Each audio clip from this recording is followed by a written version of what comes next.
Good morning. This is Mission Control Houston live from the International Space Station Flight Control Room, where teams are monitoring the final approach of Northrop Grumman's Cygnus cargo vehicle, delivering about 8,200 pounds of research, crew supplies, and hardware to the International Space Station. Cygnus is currently inside the approach ellipsoid, or what we like to call the neighborhood of the International Space Station. Here's a live look now at Cygnus on its way to the International Space Station. Cygnus is currently sitting about 598 meters away from the International Space Station, and is looking like an on-time capture around 5:10 a.m. Central Time.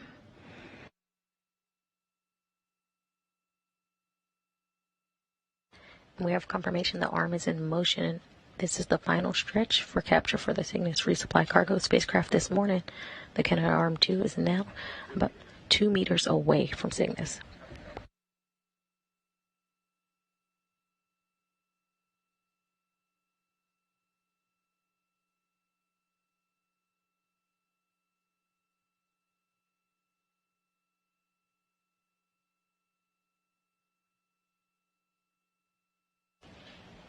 .5 meters away.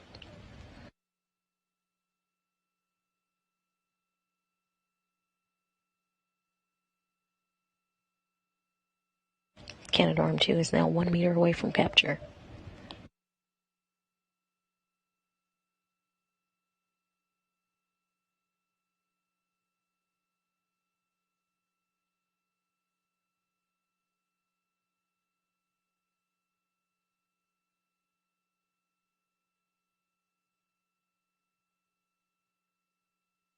Canadarm2 is now over the pin.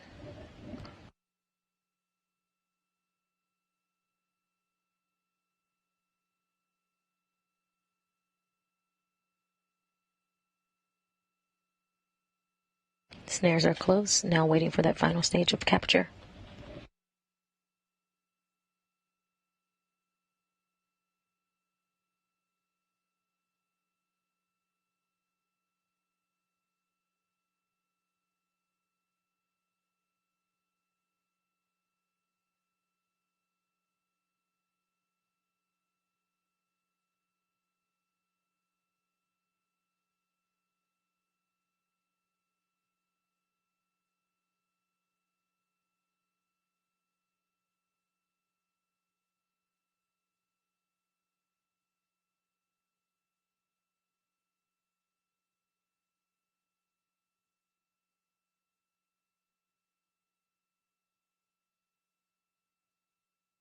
And we have confirmed capture at 5:07 a.m. Central Time, 6:07 a.m. Eastern, as the International Space Station and Cygnus were flying 270 statute miles above southwest Portugal.